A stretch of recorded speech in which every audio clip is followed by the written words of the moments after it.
and we will be beginning with a look at our latest news coming your way right after the short break. Stay tuned.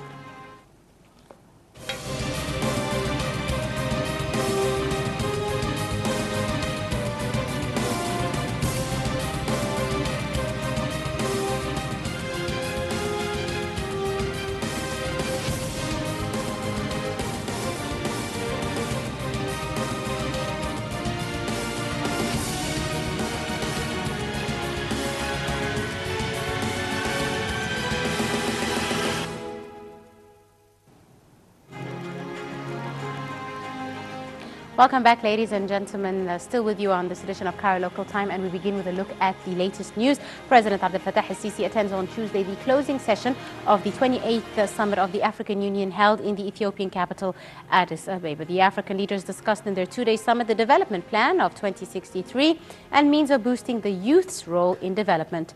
On the sidelines of the summit, President al-Sisi also held a number of meetings and headed a meeting of the African Leaders Climate Change Committee. We have more details in this report.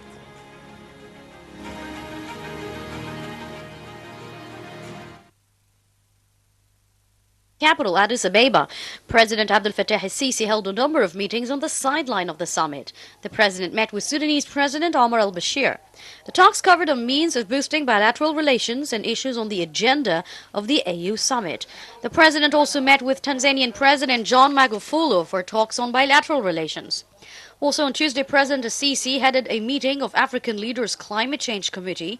During the meeting, the president reviewed efforts made during the past 2 years in which Egypt presided over the committee. During those 2 years, many initiatives were actually made and launched to help African countries cope with measures needed to control climate change. Addressing the meeting, the president stressed the importance of the committee's meeting, pointing out to the outcome of the latest gathering in Morocco, in which the Paris Agreement on climate change was activated. The president said that this was a major step towards taking action by the international community to confront climate change. Presidential spokesman Ambassador Ala Yousef said that in his speech, the president also made recommendations for the African commissioners to be discussed during the upcoming talks on climate change.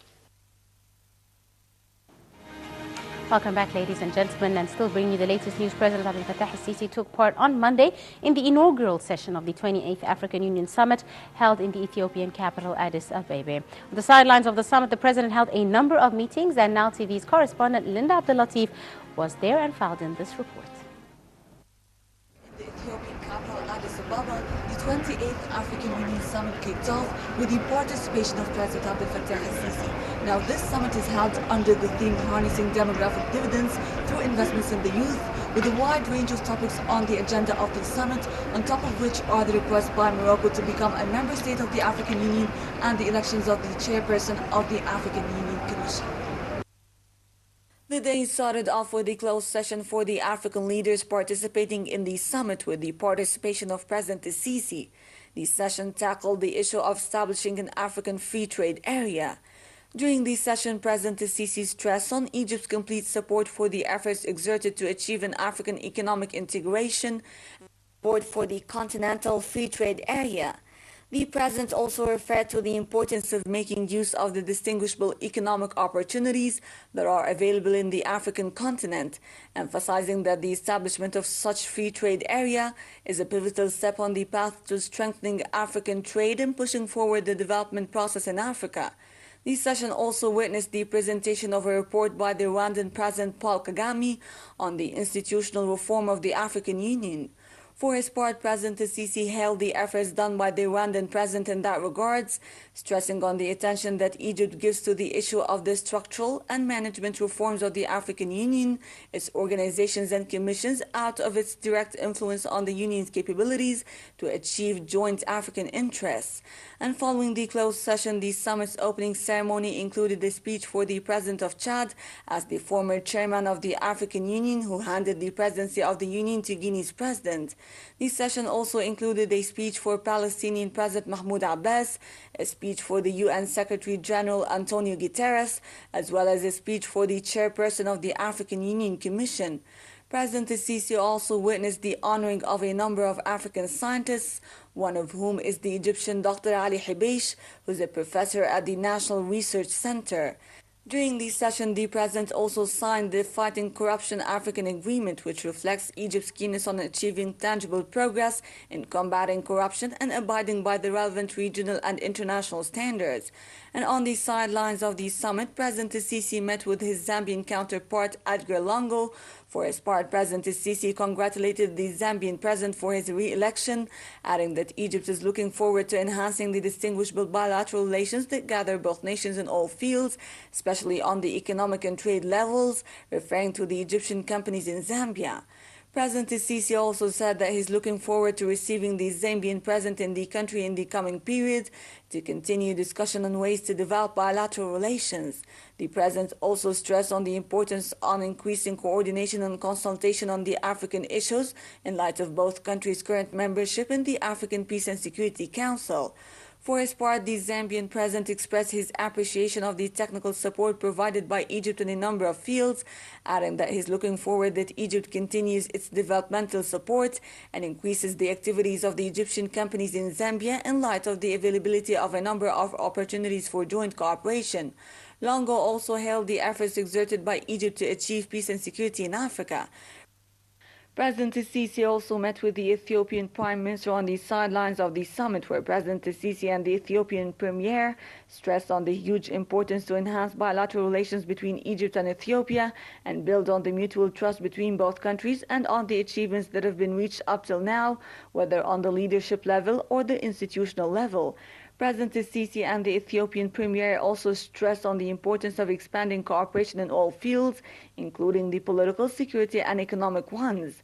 The leaders also agreed on continuing working together and preventing any situation that would undermine the brotherly and strategic nature of this relationship of mutual trust. The two leaders also said that they are following closely the tripartite technical talks concerning the Renaissance Dam, and they reaffirmed their commitment to the spirit of cooperation in this regard. And one day ahead of the summit, President Sisi arrived in the Ethiopian capital Addis Ababa, where he met with his Kenyan counterpart as well as with the president of Congo-Brazzaville. Linda Abdulatif, Nile TV International. And still bringing you the latest news and our coverage continuing from the African Union Summit in Addis Ababa. On the sidelines of the summit, Nile TV's correspondent Linda Abdulatif also held this exclusive interview with the Sudanese Foreign Minister Ibrahim Handour. Let's take a look. What are the main topics that were tackled with President Abdel Fattah al-Sisi? It's of course whenever the two presidents meet, they discuss bilateral relations, how to strengthen them, and this is today's business. Whenever there is a chance that the two presidents meet, they do that. They discussed issues of bilateral at the levels of political, security, popular, executive, etc. And they asked the ministers of foreign affairs in both countries to put this into action that can be implemented in the near future. What about the cooperation in the different fields, including the economic ones? Of course, this is a priority, and there is a discussion to establish an economic fund so that it can be the basis for better cooperation in all fields of economic relations. How would you describe the Egyptian-Sudanese relations? Welcome back, ladies and gentlemen, and still bringing you more news. And with Linda Abdulatif's continued coverage, she also met on the sidelines of the 28th African Union Summit with the Ugandan Minister of Security, General Henry Tumukunde. Let's take a look and we'll be right back. Right now by His Excellency General Henry Tumukunde, who's the Ugandan Minister of Security. Your Excellency, thank you so much for joining us today on Nile TV. Pleasure, thank you very much. We would like to speak a little bit more about the main topics that are on the agenda of the 28th African Union Summit regarding the issue of security and terrorism. Well, for us, what was most important was the program of LRA, Lord's Resistance Summit. We came here to discuss ways of tackling the problem because it is transnational. It crosses between Sudan, South Sudan, Uganda, Democratic Republic of Congo, and of course the Central African Republic. That's where we are concentrating in this period of time. We had a discussion yesterday. We are moving in to solve the problem by a joint effort. We are also working with other partners, United States, the UN itself, and other friendly forces. You mentioned that there is joint cooperation. We'd like you to speak a little bit more about how the different Minister of Security in the whole African continent working together in order to fight terrorism, which is threatening a lot of African and Arab countries.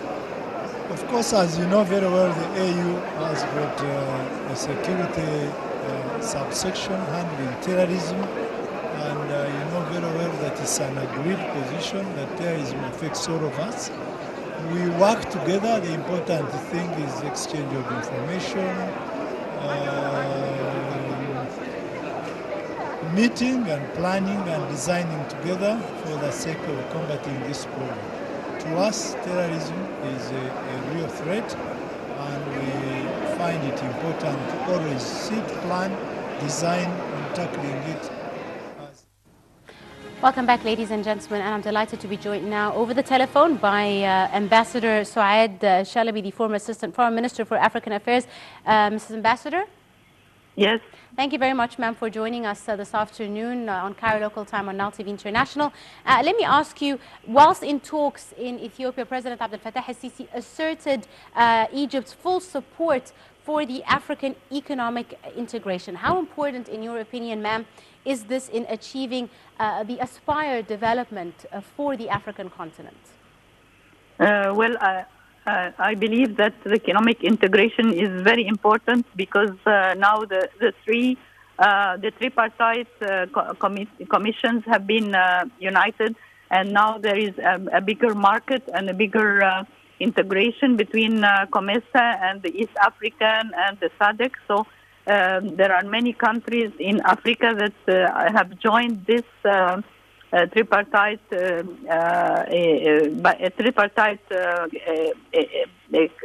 cooperation in economic cooperation, and then this will make will facilitate the exchange of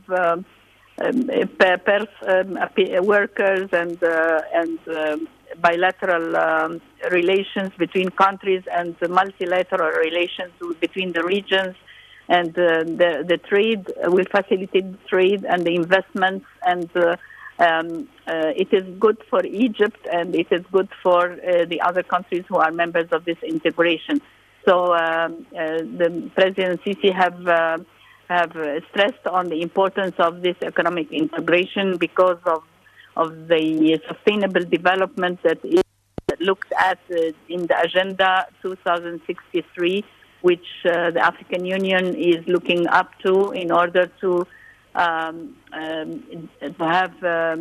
joint cooperation in economic relations and in investments and in the facilitation of the movement of workers between the different countries, because the natural resources need the human resources, and many countries in Africa are because this year's theme is about youth. So youth are empowered more in this, and they are put on the priority of the agenda of the African Union, so that they can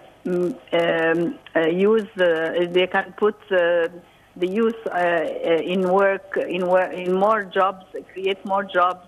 They can create small and medium enterprises. They can have lots of creative and use the technology in their creative work and in their creative projects. Indeed. Ambassador, let me ask you, ma'am, of course, President Abdel Fattah al-Sisi signed the African Agreement to Counter Corruption. Now, according to the Presidency's statement, the President's signature indicates Egypt's interest to achieve a tangible progress in combating corruption. How important is this, especially within Egypt's fight against corruption, as well as a lot of African countries aim to eradicate corruption in their own states?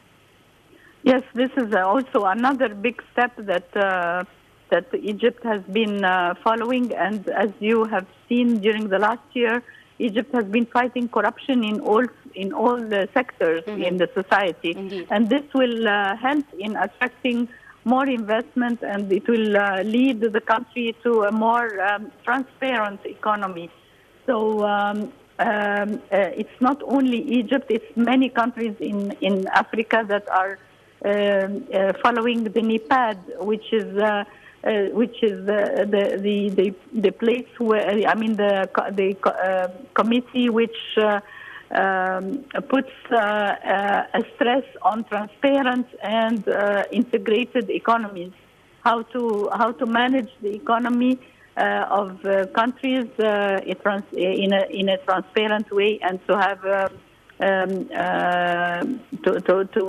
really fight corruption in all fields, in all sectors. Indeed. Finally, Madam Ambassador, I can't wrap up without asking you about the issue of combating terrorism. President Abdel Fattah el-Sisi also met with a number of African leaders on the sidelines of the summit for talks on combating terrorism, with specific focus on the situation in Libya. How important, Madam, do you think it is to cooperate with African countries in the fight against terrorism in the African continent and worldwide? Yes, each country cannot fight terrorism alone, because, you know, it's the open borders between countries, and there should be a lot of cooperation between countries who share borders. Like, for instance, we and Libya, Egypt and Libya, for instance, they share very long borders in the west. Mm-hmm. And also in Chad and Cameroon and Ghana, they suffer because of the Boko Haram, because the borders are open between these countries. So it is very important to cooperate to fight terrorism by cooperating between two countries bilaterally and regionally. And there are many countries that in our region that are ready to cooperate with Egypt in order to combat terrorism because of the porous borders, mm-hmm. whether it is for personnel, I mean terrorists who pass through, or by passing the arms and ammunition, and the small and medium-sized arms are easily smuggled, yes, passing through the borders. So mm-hmm. this is very important between countries in Africa to combat terrorism, to cooperate together, I mean. And in security, also in the security information, mm-hmm. there should be cooperation between countries. And that is why the bilateral talks have boosted cooperation in this field, bilateral with Zambia, with Congo, with Sudan. Mm-hmm. This is very important. Of course, our borders with Sudan is and so sharing information and intelligence information is very important to combat terrorism. Indeed. Your Excellency, Ambassador Saad Shalabi, the former Assistant to the Foreign Minister for the African Affairs. Thank you very much, ma'am, for joining us this afternoon and for your insight on Cairo local time. Let's move to our continued coverage with the latest news. The Cabinet approved the establishment of an economic authority to develop the Golden Triangle, with the aim of redistributing the population from the Nile Valley to the Golden Triangle. The project aims to develop the area extending from Edfu south of Quna in the Nile Valley to Marsa Alam on the Red Sea coast and Savaga in the north over a period of 30 years. We have more details in this report. The Cabinet approved the establishment of an economic authority to develop the Golden Triangle and create employment opportunities in Upper Egypt. The project is located in the Red Sea Governorate in the Eastern Desert. It aims to develop the area extending from Edfu south of Qina in the Nile Valley to Marsa Alam in the Red Sea coast and Safaga in the north over 30 years. Minister of Industry and Trade Tariq Qabil expected in December that the region would attract investments of $16 billion to finance various economic zones on an area of nearly 9,000 square kilometers. According to a statement issued by the Cabinet on Monday, the project aims to redistribute the population from the Nile Valley to the Golden Triangle, adding that the area will include a number of mining, agriculture and tourism projects. Meanwhile, the Cabinet approved during its weekly meeting on Sunday to assign the implementation of housing units and service buildings in the third residential area in the new administrative capital to the Urban Development Consortium. The Urban Development Consortium includes 5 consulting firms which are responsible for preparing the general scheme of the new administrative capital. Egypt has signed a memorandum of understanding to build the new administrative capital during the Egypt Economic Development Conference, which was held in Sharm el-Sheikh in March 2015. The total cost of the project amounts to about $45 billion over a period of 5 to 7 years. It will include 1.1 million residential units. And continuing with our news, Prime Minister Sharif Ismail issued a decision to form a committee to legalize the state of churches that were constructed without licenses in accordance with the 2016 law regulating the construction and renovation of churches. The newly formed committee will include the Ministers of Defense, Housing, Urban Development, Justice, Antiquities, Parliamentary and Legal Affairs, in addition to representatives from the intelligence and security agencies, as well as representatives of different churches. The committee will be empowered to study and verify applications submitted by Christian congregations to legalize the status of churches and attached worshipping buildings.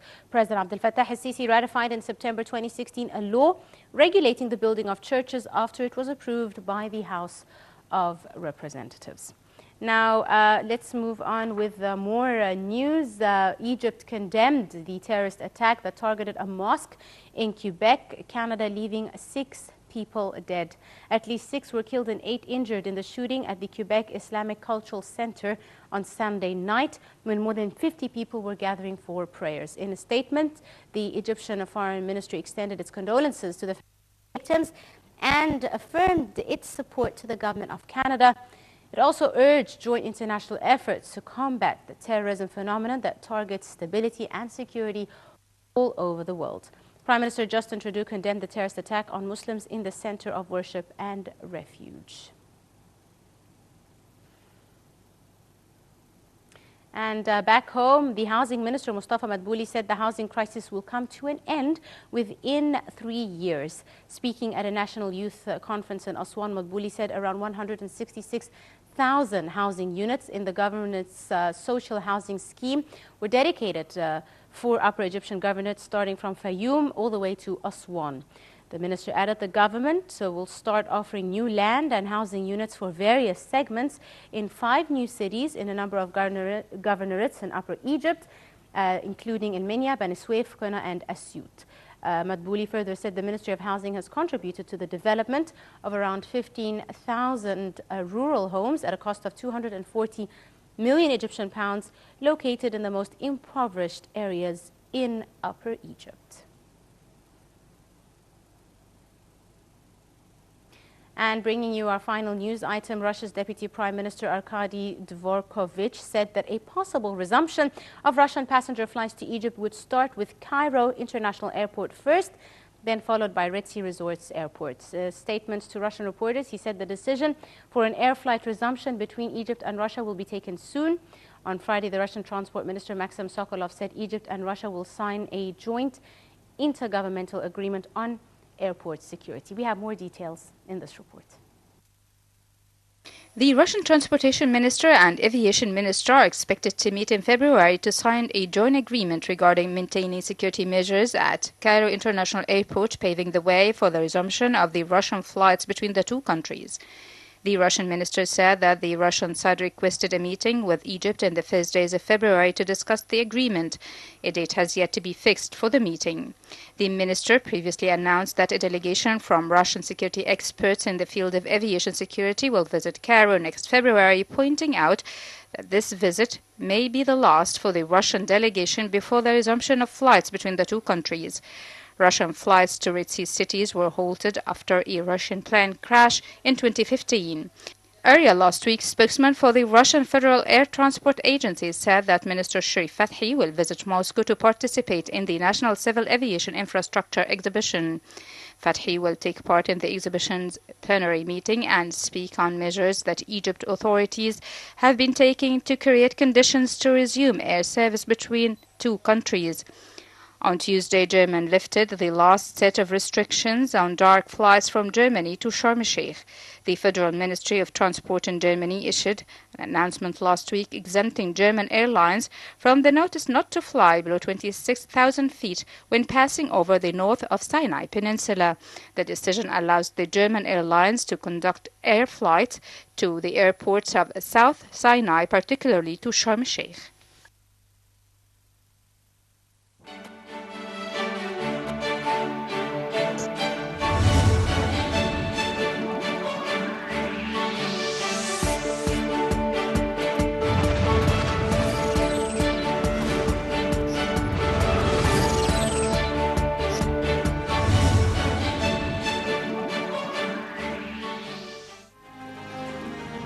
Welcome back, ladies and gentlemen, and still bringing you our latest segments in Cairo local time. We now bring you the latest updates and news and the activities of the Egyptian Armed Forces in our military magazine by Yasmin Ibrahim.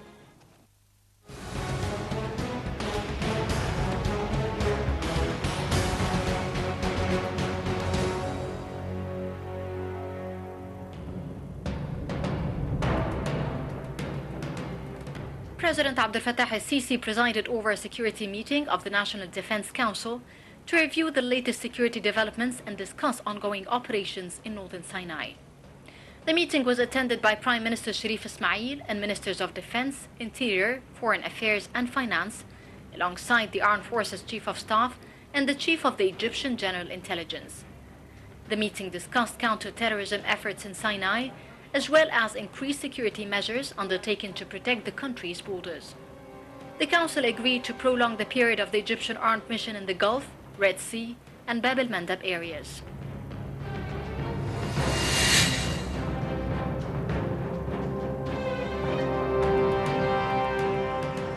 Defense Minister Sudi Subhi met on Thursday with Chief of Staff of the French Army Pierre Fay and his accompanying delegation.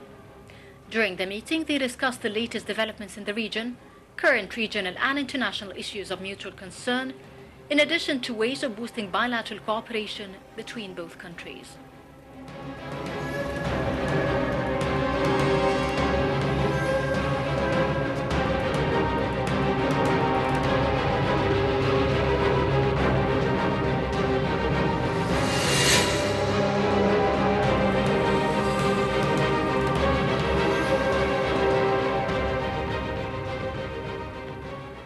Minister of Defense and Military Production Sudi Subhi met with the commander of the UN Organization Stabilization Mission in the Democratic Republic of the Congo, MONUSCO, and his accompanying delegation.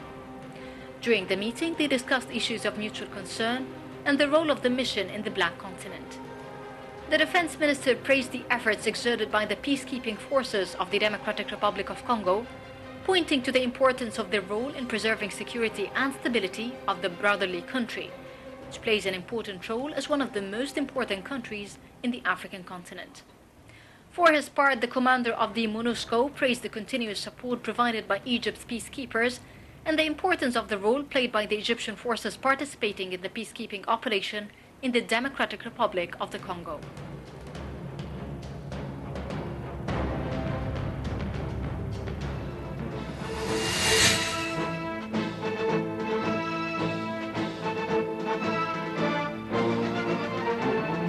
من تراب مصر بازغ ندمه وفي دروبها تعود واستنار فكره وفي ناصع صفحات جيش مصر العريق سجل بأحرف من نور اسمه إنه المشير محمد عبد الحليم أبو غزالة أحد رواد العسكرية المصرية في العصر الحديث.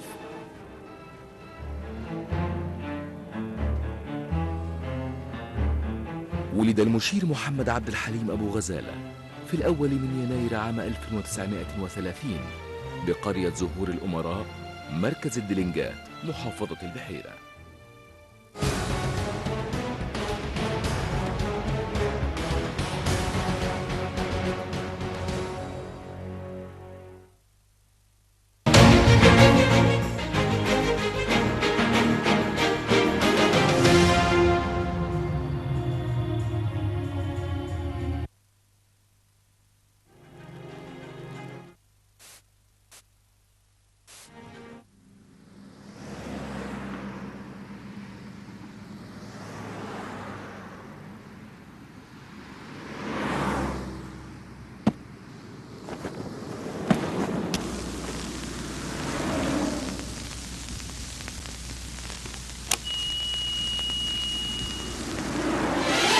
مصر بتسلم عليكو، مصر بتناديكو بتناديكو، مصر ايدنا في ايديكو نعمل معجزات.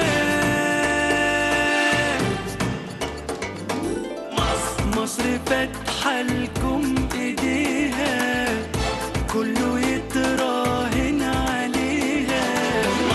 مصر تاني هتبني الأهرامات.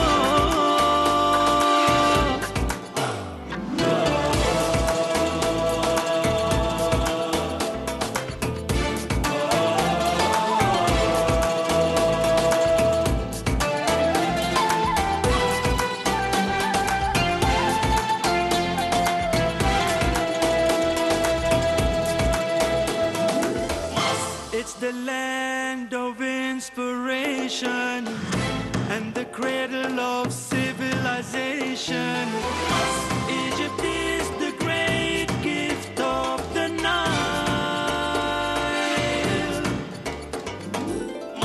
With more work and dedication, and with the people's love and devotion, Egypt will be rising once again.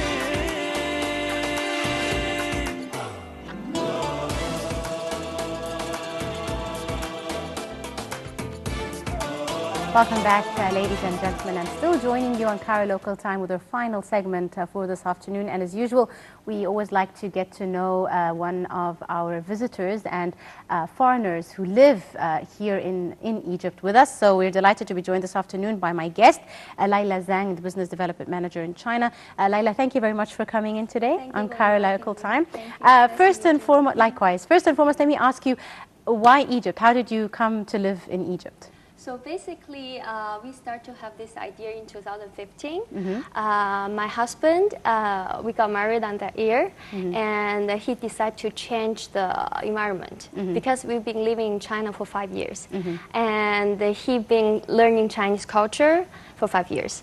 And then he's thinking, okay, so it's time to change the stable life So your to husband an is not adventure. Chinese? He's American. Okay, he's American. So they're all adventurers. So he's like, hey, baby, let's try something new. And we were thinking where to go. And for me, Egypt is really interesting because as a Chinese, I always want to go to somewhere else which also have like a deep history, like a long history like China. And Egypt is one of the oldest civilization in the world. And so we decided to come here, and he got a job in MES, and we just moved. Okay, that's great. So let me ask you, now you live in Egypt, it's been 18 months? Yes, we 18, came it's a in year and a 2000 half.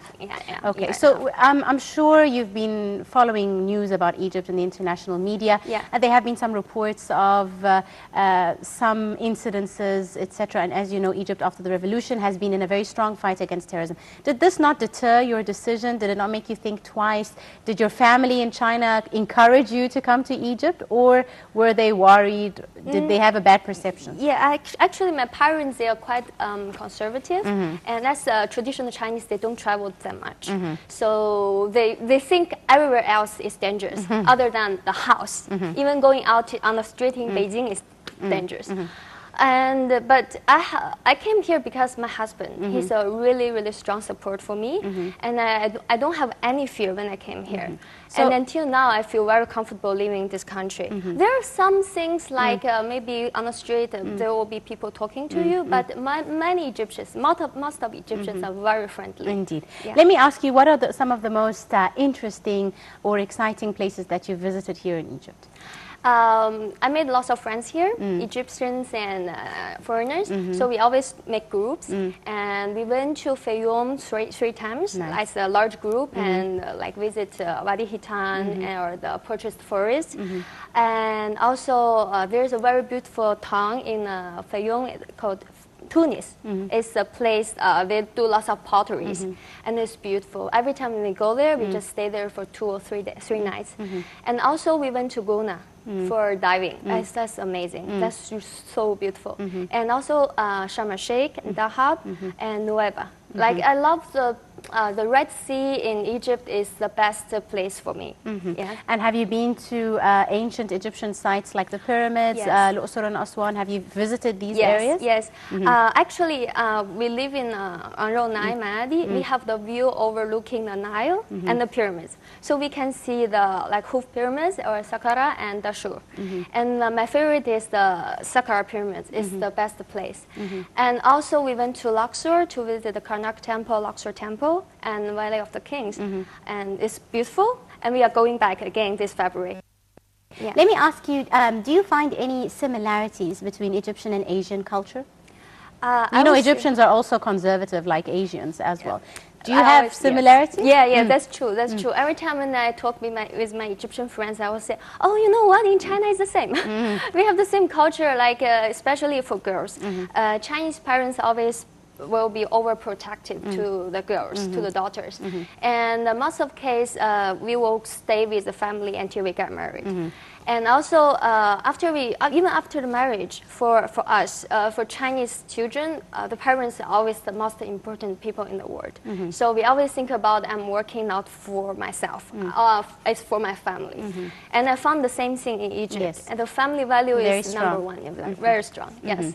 Right. Let me ask you, have you tried, I'm sure you've eaten a lot of Egyptian food by now. What's your favorite dish? Baba Ganoush. Oh, really? Okay. I love Bezingen. Everything made from Bezingen is my favorite. And I also like it because I love Baba Ganoush too much, so we start to make at home. Have you had Chinese food in Egypt? Yeah. Is it authentic in your opinion? It's pretty Chinese. Yeah, because you can get same ingredients in Egypt as in China. So the spices or the vinegar or the soy sauce is very easy to find. So I don't feel like I'm outside of China. I still can, if I miss China, I would just go to find Chinese friends and go to Chinese restaurants. Right, so Egypt and China have recently developed their relations more deeply, etc. How do Chinese people feel about the relationship between Egypt and China?